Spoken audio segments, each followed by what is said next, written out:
Assalamualaikum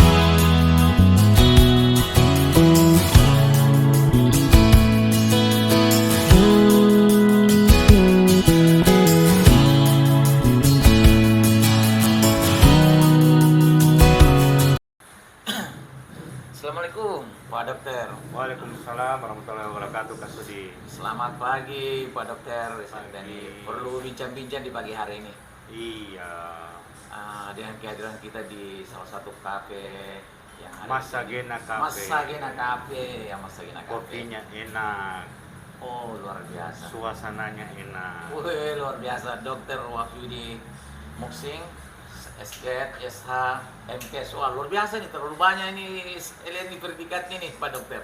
Biasa saja. Aduh, Karena lama kita, nih. karena kita ini sudah vaksin. Kak Sudi sudah vaksin Oh dua kali iya kan? sudah 2 kali lah. Iya.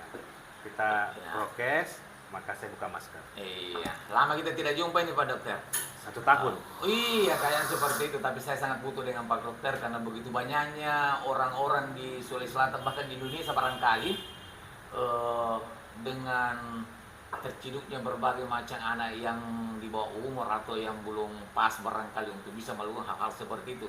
Seperti misalnya belum 17 tahun, 18 tahun, biasa mereka terciduk di wisma, di hotel atau dan lain sebagainya. Ini faktor apa ini Pak Dokter ini sehingga biasa hal-hal seperti ini banyak dilakukan yang sebenarnya belum wajar sehingga biasa terdapat seperti ini. Iya, Pak Sudi. Yang perlu kita pikirkan sekarang adalah pendidikan seks usia dini. Kenapa? Banyaknya tontonan-tontonan yang sudah masuk di tangannya anak-anak. Smartphone ini tanpa batas.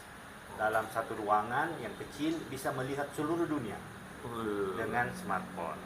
Makanya pendidikan usia seks secara dini itu harus dari anak-anak. Bahayanya kalau melakukan seks bisa saja kena HIV/AIDS, penyakit kelamin. Terus yang kedua cepat hamil. Yang ketiga juga banyak hal-hal yang bisa dilakukan yaitu perceraian. Terus yang ketiga adalah yang harus dipikirkan adalah pikiran pintas dengan aborsi, tentunya kematian, tentunya pidana, tentunya juga itu karena perlunya bimbingan orang tua. Oh iya. Bimbingan orang tua penting itu, Kak Sudi. Jadi ada juga yang begini Pak Dokter. Saya ini banyak jalan di Kota Makassar yang khususnya di Sulawesi Selatan ini.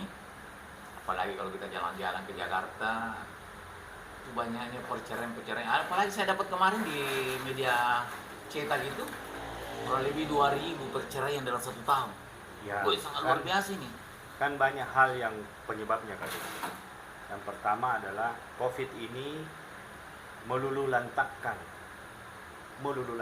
ekonomi, dan rata-rata itu yang cerai adalah faktor utamanya karena ekonomi. Faktor utama ekonomi sehingga ada kesalahan kedua belah pihak, bisa saja terjadi seperti itu, Kak Sudi. Iya, iya. Umpamanya pihak perempuan ingin memenuhi kebutuhan hidupnya secara instan sehingga tertarik dengan pria lain. Begitupun sebaliknya, laki-laki yang ingin mencari suasana baru karena stres sehingga kesengsem dengan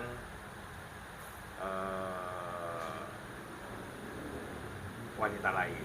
Tapi ada yang begini yang sangat menarik Pak. Mereka beralasan seperti ini Pak Dokter.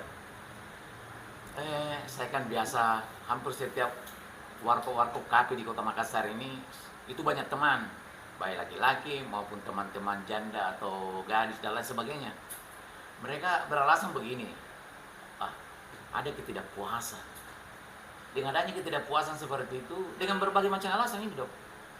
Ada yang mengatakan suaminya tidak memuaskan, istrinya kurang memberikan dan lain sebagainya. Mungkin ada tips-tips lain barangkali. Seperti apa itu kira dok itu untuk memuaskan sebagai seorang istri? Ya, memang seks ini adalah kebutuhan dasar. Iya, iya, iya. sama dengan kebutuhan makanan. Kalau seks terpenuhi secara proporsional, hidup rumah tangga itu harmonis. Yang kedua, tentunya orang berumah tangga itu harus tahu bahwa kalau gaya seks satu gaya saja, mungkin perlu variasi tambahan.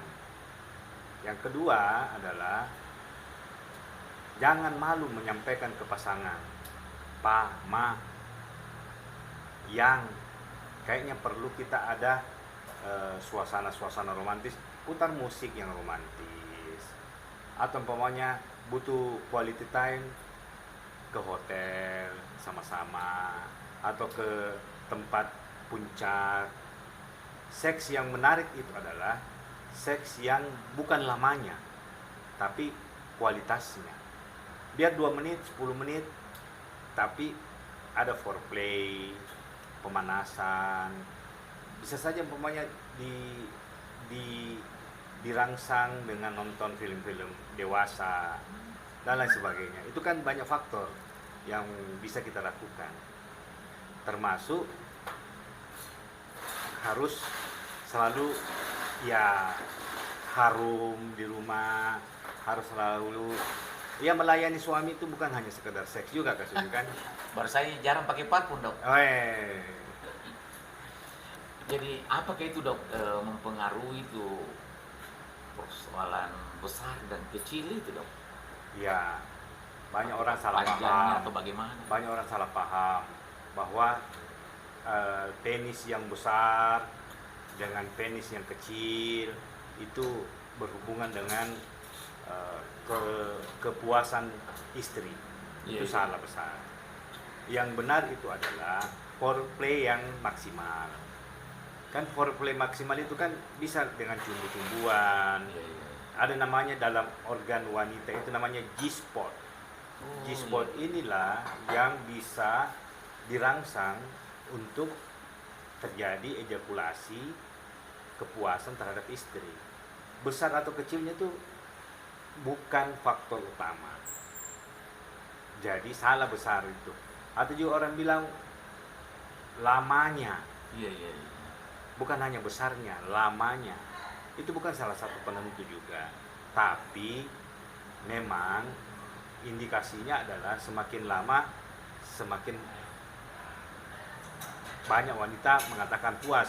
Tapi tergantung foreplaynya. Kalau foreplaynya bagus, nah, jadi anggaplah banyak orang ke dukun, ke tabib hanya untuk memperbesar. Iya, iya. Pikirannya dengan memperbesar itu kan, mohon maaf, organ intim perempuan itu kan ada volumenya, besarnya.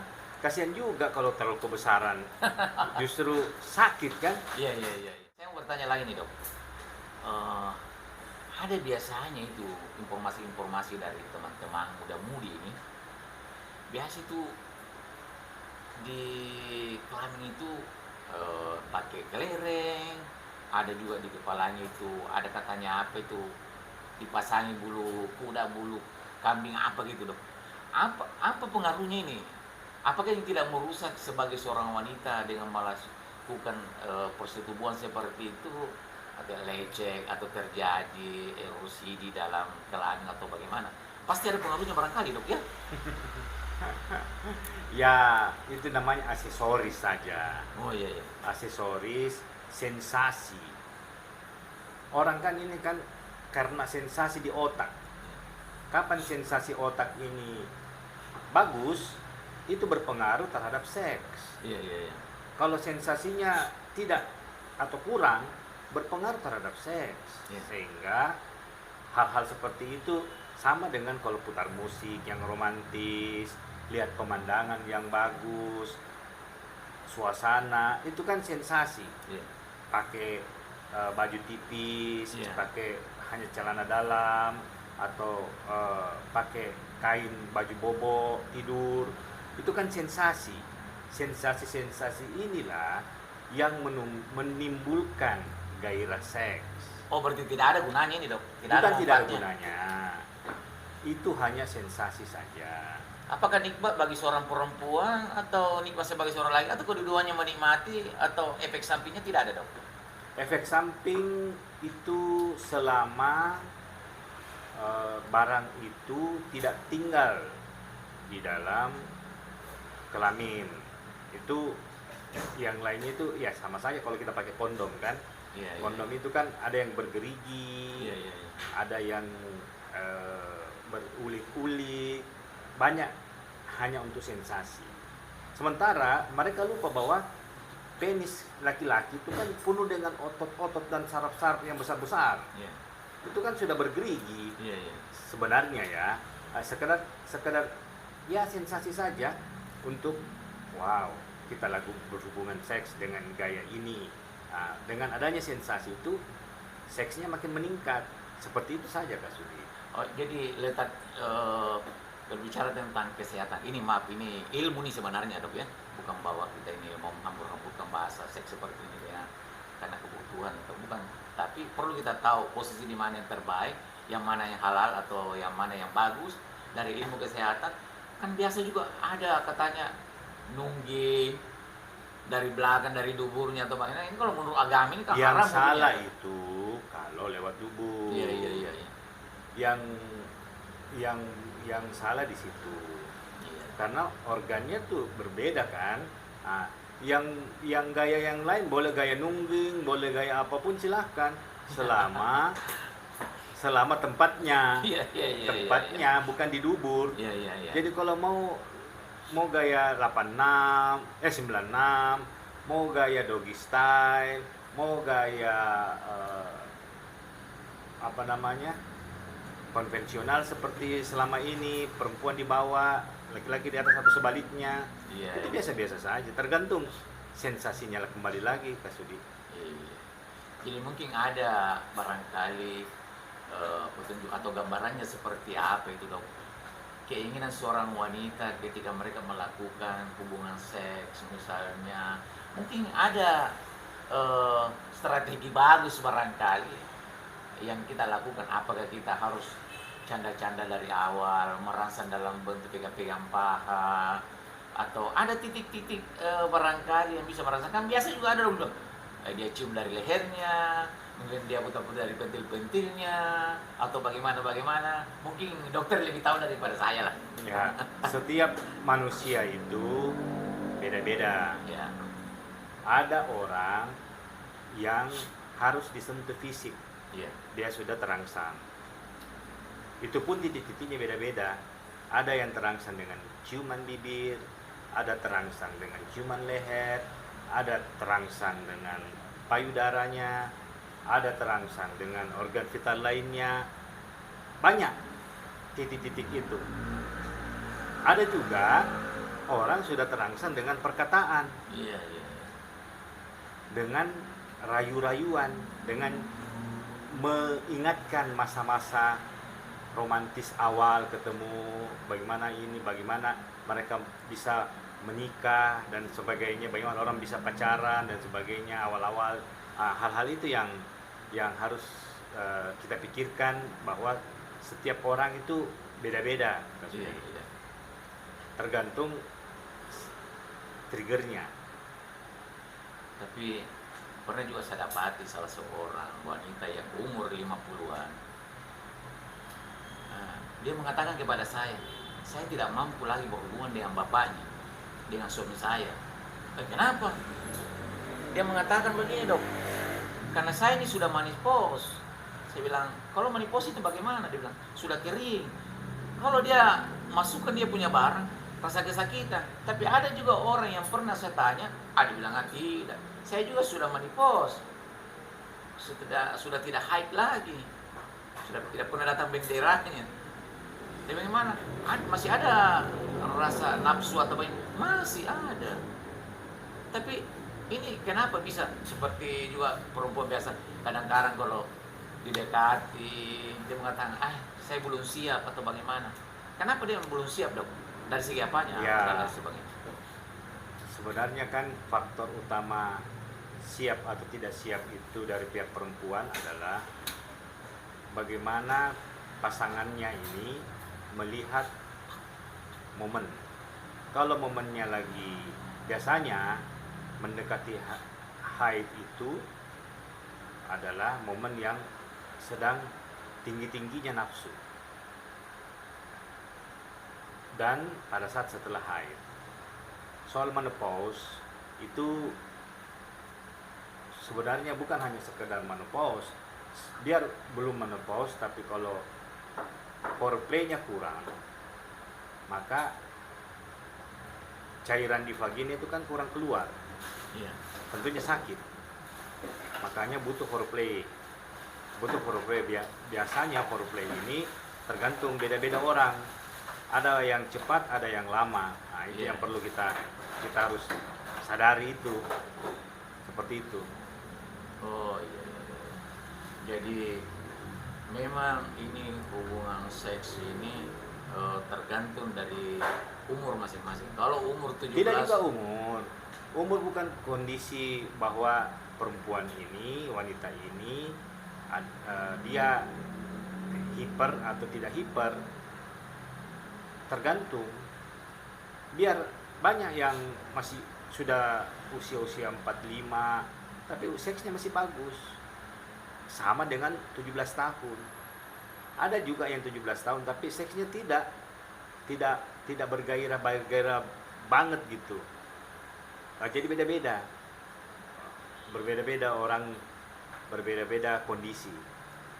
tapi kalau menurut pendapat dokter, laki-laki yang sudah umuran 17 tahun, 25 tahun, kemudian ada yang 60-an, 70-an, apakah barang ini turunnya drastis begitu atau berapa persen turunnya itu? Karena mungkin ada yang biasa dia bilang, saya sudah loyo, saya sudah tidak mampu lagi menghadapi wanita-wanita yang umurnya 20-an, karena saya sudah 60-an, aduh, mungkin tidak tahan lagi lah. Ya, kalau saya sih melihat bahwa perempuan atau laki-laki itu ada masa waktunya, umurnya. Laki-laki itu tidak pakai umur. Dia 70 tahun bisa dikasih hamil orang. Oh iya, iya, iya. Jadi bukan soal umur. Tapi kalau orang sudah kena diabetes mellitus itu pasti. Oh pasti menurun. Oh iya, iya. Kalau Jadi orang umur seperti saya ini masih bisa kawin dok ya? bisa 10 kali. Oh, alhamdulillah, luar biasa nih dok. Kayaknya saya kepingin tapi ya nanti saya isi dulu sama ibu Kalau ya. ada keberanian. Oh iya, itu juga masalahnya dok. Iya. Karena- Jadi laki-laki itu bisa kasih hamil orang, perempuan maksudnya, Iya, iya. itu 70 tahun. Jadi tidak ada, berbeda dengan wanita. Iya, iya. Wanita tak ada masalah Ada batasannya. posnya. Oh iya, iya, iya. Tapi kalau laki-laki tidak terbatas. Seperti saya nih dok, ini sudah mau 60-an ini. Tapi kalau lihat umur-umur belasan-belasan, apalagi kalau masih putih-putih, masih terasa dok. Tapi Iya. gairah, apa namanya, kekuatan itu sudah berkurang dok. Belum tes. Ah, itu juga masalahnya. Jadi kalau rata-rata yang sudah kena diabetes pasti seksnya menurun. Oh iya. Nah, itu rata-rata mengenal di umur-umur 45 ke atas, 40-an ke atas. Tapi kalau tidak kena itu dan rajin olahraga, makanan bergizi dimakan, Iya, iya. berpikir positif, enjoy, nah insya Allah aktivitas seksnya bagus. Tapi tidak ada pengaruh itu dok, kalau misalnya umur seperti kita ini, saya ini kan sudah 60, hampir 61 tahun lagi, kemudian mungkin saya sudah 60 dok. Dan biasanya ada teman-teman itu adalah minum ki obat-obat perangsang, obat-obat kuat. Apa tidak ada di pengaruhnya bagi tubuh? Ada pengaruhnya, karena dengan minum obat kuat itu memompa darah ke penis. Ini kan penis ini kan kumpulan darah, Iya, iya, iya. kecil membesar, bukan ototnya kecil yang membesar, itu kan darah yang mengalir di situ. Nah, hubungannya adalah ke jantung. Di mana-mana itu kalau kita sudah hubungan seks atau sedang melakukan aktivitas seks, jantung kita berdetak-detak. Iya, iya, iya. Nah, kalau kita minum obat kuat, efeknya ke jantung. Dan banyak orang meninggal tiba-tiba karena efek itu. Jadi selalu saya bilang sama orang, ke masyarakat, bahwa sebenarnya kalau saya pribadi, Iya, iya. seks itu adalah sama-sama harus dipuaskan. Kita juga laki-laki, intinya kita minta dipuaskan. Iya. Tapi kalau kita minum obat kuat, efek negatifnya lebih banyak daripada positifnya. Mending nggak usah. Mending olahraga yang alami saja. Toge yang dipercaya meningkatkan Toge, Dok, ya? kualitas sperma. Kacang-kacang mungkin juga. Boleh kacang-kacang, tapi kacang-kacang biasanya orang tidak cocok karena asam urat, kolesterol. Intinya sebenarnya adalah makan makanan yang sehat, olahraga yang teratur, berpikir positif, enjoy. Insya Allah vitalitas akan terus jalan. Jadi tidak usah takut. Karena ini ada berbagai macam pendapat juga yang selalu mengatakan kalau perempuan itu sudah 50-an sudah tidak seperti biasanya. Ini kadang-kadang ini terjadi pertengkaran sengit ini di atas ring panjang. Ada yang mau, ada yang tidak mau. Artinya mungkin si istri ini belum siap, atau kadang juga sebaliknya begitu. Kadang suami yang sudah siap, istri yang kobi-kobi. Nah, kalau ada yang tidak siap yang lainnya, ini harus apa teknik-tekniknya, strateginya, atau jurus apa yang kita lakukan supaya kita sama-sama mau itu. Ya. Ya. Ini kan kita harus paham bahwa dalam menikah itu ada namanya nafkah lahir dan nafkah batin. Iya, iya, iya. Sebagai suami itu dua, nafkah lahir dan nafkah batin. Nafkah lahir itu adalah memberikan sandang pangan papan. Iya, iya. Kalau nafkah batin adalah seks. Iya. Seks itu adalah bentuk komunikasi. Bentuk komunikasi ini harus disampaikan berdua dengan baik-baik. Kalau kita menyampaikan dengan baik-baik, melihat kondisinya baik, dan melihat kondisi istri mungkin kurang mood atau suami kurang mood, sama-sama lah mengkomunikasikan supaya yang romantis, sama-sama lah saling mengerti. Biasanya banyak perceraian karena ya itu tadi, mempertahankan egonya masing-masing. Betul, betul. Kalau mempertahankan ego masing-masing susah juga. Itulah yang terjadi perceraian. Karena laki-laki, kau harus layani saya suamimu. Nah, perempuan juga asal melayani saja. Kenapa kamu dingin? Nah, karena kan butuh foreplay, butuh pemanasan. Olahraga saja butuh pemanasan kok. Tapi ada juga yang terlalu biasa di luar, Dok, ya. Yeah. Ini baik teman maupun yang orang lain. Biasa kadang-kadang mencari yang muda itu. Umur 25 tahun, sementara lakinya sudah 60-an, bahkan lebih. Ya gitu. Itu dalam teori kejiwaan ada namanya pedofilia. Suka yang anak-anak. Ada yang gerontofilia, suka yang orang tua. Semua orang beda-beda. Tapi terkadang wanita itu mengatakan tidak puas atau banyak. Di mana letaknya tidak puas? Atau apakah memang ada titik-titik sasaran yang perlu Tidak disentuh puas di dalam itu karena itu tadi tidak ada komunikasi. Iya, iya. Umpamanya yang sentuh yang ini, yang kiss saya di leher. Kalau ada komunikasi pasti di kiss di leher. Cium saya sering-sering. Tapi untuk mempercepat muncratnya biasa seorang perempuan itu seperti apa? Oh, enggak bisa. Tiap orang beda-beda. Oh, iya, iya. Tiap orang beda-beda. Kadang posisi di atas itu lebih bagus perempuan, Iya. untuk bisa keluar, Iya, iya. ejakulasi, daripada posisi di bawah. Ya, tapi kalau saya sudah tua, sudah sempoyongan, kalau saya di bawah ini, Dok, sudah tidak mampu menanggung beban. Jadi makanya tadi saya sampaikan dari awal, gaya bercinta itu menentukan kualitas. Makanya komunikasi. Saya suka gaya di atas lah. Gaya di bawah, doggy style. Mau biasa melakukan hubungan di kamar mandi, lakukan. Tapi kalau kita yang tutup begini dok, ini kan biasanya cari yang sempit-sempit itu. Kan biasa ada saya dengar itu ibu-ibu, utama biasa di televisi saya biasa dapat itu berita-berita bahwa untuk memperkecil vagina, untuk memasukkan seorang suami itu apa dijahit atau apa itu dok? Itu namanya hymenoplastik, diperkecil. Cuma yang begitu-begituan kan bisa dengan ramuan. Iya. Ramuan-ramuan jamu-jamu. Indonesia kaya dengan jamu-jamunya. Kita minum saja ramuan-ramuan untuk bikin keset, untuk bikin singset, bikin vagina harum, Mr. P-nya harum, Mrs. P-nya harum. Itu kan bisa dengan lakukan ramuan-ramuan. Dan memang wanita itu harus sadar terhadap itu. Organ-organ vital wanita dengan laki-laki beda jauh. Laki-laki itu tidak perlu perawatan khusus. Iya.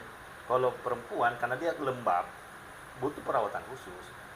Makanya dikenal yang namanya keputihan. Makanya biasanya ada bau yang kurang sedap. Itu menentukan juga seks.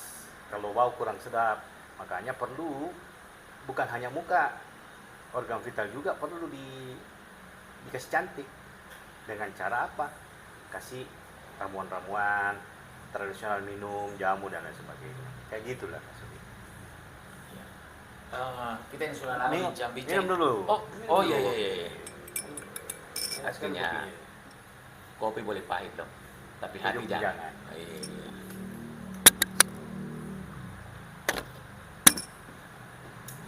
Saya banyak bercerita tentang seks dengan terhadap teman-teman. Kebetulan saya ini dok, banyak teman-teman perempuan. Katanya saya tinggal di dekat rumah sakit. Bagaimana itu, seperti apa nih? Saya bilang, tunggu. Nanti saya undang, saya punya teman, ada salah seorang dokter yang cukup berpengalaman di Makassar ini, dia banyak dikenal di Sulawesi Selatan ini. Saudara kita yang namanya Dokter Wahyudi Muksing.